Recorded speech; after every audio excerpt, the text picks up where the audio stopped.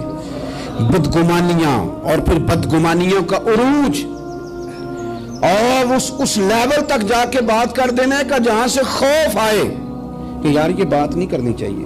کچھ لوگوں نے نا پکا ذہن بنا لیا یہ کہنے کا کہ ہاتھ بڑا تنگ ہے. پکا آپ جس وقت پوچھ لیں ان کا ہاتھ اور بڑا ہی زیادہ تنگ ہے. آپ یقین کریں بہن کا جو خامند ہے وہ کہہ رہا ہے جا حصہ لے کے آ, تیرے بھائیوں کی کمائی تو نہیں تیرے ابا کی ہے, لے کے آ. وہ بیچاری اس کی منتیں کر رہی ہے, کہتی ہے اگر جاؤں گی نا تو وہ کہیں گے حصہ لے جا, آج کے بعد ہمارے گھر نہ آنا, میرا دروازہ نہ بند کرو, مہربانی کرو. اور بھائی سے بات کرتی ہے تو کہتا ہے ہاتھ ہی بڑا تنگ ہے, جب ٹھیک ہوگا تو دے دوں گا. نہ کریں یہ ظلم. ہمارے اپنے تڑپتے رہتے ہیں اور ہماری دولتیں اندر پڑی رہتی ہیں. ہمارے اپنی چھوٹی چھوٹی ضروریات کے لیے پریشان ہوتے ہیں, لیکن ہم بڑے بڑے بہانے ہیں ہمارے پاس. کہتے ہیں یہ نکما ہے, یہ نکھٹو ہے, یہ کام نہیں کرتا, اس میں فلانا ہے, بے فلانا ہے, بلے میں نے نہیں ساتھ چلنا. اظہار جب آپ کے اندر پیدا ہوتا ہے نا, اظہار جب کسی کے لیے آپ حساس ہوتے ہیں تو آپ کو بھی سرور حاصل ہوتا ہے. نہ کریں یہ کام کہ آپ کو اللہ نے وسعت دی اور ہر وقت آپ ہاتھ تانگ ہونے کا رونا رو رہے ہیں, ہر وقت آپ یہ کہہ رہے ہیں میں بڑی آزمائش میں ہوں, جب خدا نے آپ پہ نہیں ڈالی. تو اتنے جھوٹ بولنا صرف اس لیے کہ میرے پیسے بچ جائیں, صرف اس لیے کہانی سنانا کہ حالات میرے بڑے خراب ہیں کہ کوئی بندہ میرے سے کوئی تھوڑا بہت قرض نہ مانگ لے. سنو, نبی پاک صلی اللہ علیہ وسلم کے پاس مہمان آ گیا, بخاری مسلم ہے. حضور نے ازواج مطہرات کے گھروں میں پیغام بھیجا, کچھ چیز ہے ضیافت کے لیے. یا رسول اللہ کچھ بھی نہیں, یہ دو جہاں کے شاہ ہیں اور پاس کچھ رکھتے نہیں, دو جہاں کی نعمتیں ہیں ان کے خالی ہاتھ میں. یا رسول اللہ کوئی چیز بھی نہیں. حضور نے صحابہ کے مجمع پہ نظر ڈالی, یا رسول اللہ صلی اللہ علیہ وسلم حکم ہو. تو حضور فرمانے لگے تم میں سے کوئی بندہ ہے جو اسے گھر لے جائے روٹی کھلائے. ایک صحابی اٹھے فوراً, حضور میں لے کے جاتا ہوں کھانا کھلاتا ہوں. فرماتے ہیں میرے گھر میں صرف بچوں کا کھانا تھا, یہ نہیں کہ فریزر بھرا ہوا ہے نعمتوں سے, صرف بچوں کا کھانا. یہ نہیں کہ کسی کو دیکھ کے اپنی ہنڈیا پہ برتن دے لیا, صرف بچوں کا کھانا. کہتے ہیں گھر گیا, بیوی سے کہا کیا کیفیت ہے, کہنے لگی بچوں کی روٹی ہے. میں نے کہا بچے سلا دے, صبح ناشتہ کر لیں گے. تو کہنے لگی آپ کیا کھائیں گے؟ تو میں نے کہا نہ میں کھاؤں گا نہ تم کھائے گی, مہمان جو نبی پاک کا ہے. کہا اچھا, اب ذرا تجویز دیکھو میاں بیوی کی سوجھی آپس میں. کہتے ہیں کھانا لگا دینا کیونکہ ایک آدھ بندے کا کھانا ہے. اپنی غربتوں کا ہر جگہ اظہار کرنا, رونا رونا. یہ دیکھو غربت کیسے چھپائی جا رہی. اس کو کہا نہیں کہ چل تو تھوڑا رحم کھا, تو آیا ہے تو تھوڑا رحم کھا, یہ نہیں کہا. کہا اٹھ کے نا تو کھانا رکھنا اور اٹھ کے نا چراغ ٹھیک کرنے کے بہانے بجھا دینا. ہم دنیا والوں کے سامنے کیوں اپنے دکھ بیان کریں؟ ہم جو کہیں گے رب رسول کی بارگاہ میں کہیں گے. تو نا چراغ ٹھیک کرنے کے بہانے. اہلیہ اٹھی, کھانا دینے کے بعد چراغ ٹھیک کرنے کے بہانے بجھا دیا. خامد بھی ہاتھ چلاتے رہے, بیوی کبھی برتن رکھتی کبھی اٹھاتی, پتہ چلے کہ کھانا کھا رہے ہیں, کھانا کھایا جا رہا ہے. کہتے ہیں مہمان پیٹ بھر کے کھانا کھا گیا. یہ کام ہوا رات کے اندھیرے میں, اس وقت ہوا جب چراغ بھی بند تھا, اس وقت ہوا جب کوئی دیکھنے والا نہیں تھا, کسی پڑوسی کو بھی خبر نہیں تھی. فرماتے ہیں صبح کے اجالے میں اس مہمان کو لے کے مسجد نبوی میں نے قدم رکھا تو نبی کریم نے فرمایا رات جو تم نے کام کیا ہے نا اسے دیکھ کے میرا رب بڑا مسکرایا ہے, اللہ بڑا مسکرایا ہے. اللہ تردامنی پہ شیخ ہماری نہ جائیے, ہم دامن نہ چھوڑ دیں تو فرشتے وضو کریں. یہ شان ہے صحابہ کی. نبی کریم علیہ السلام نے فرمایا رب رات مسکرایا تیرا یہ انداز دیکھ کے, اور اس نے قرآن نازل کیا وَيُبْصِرُونَ عَلَىٰ أَنفُسِهِمْ وَلَوْ كَانَ بِهِمْ خَصَاصَةٌ. کچھ لوگ وہ ہیں جنہیں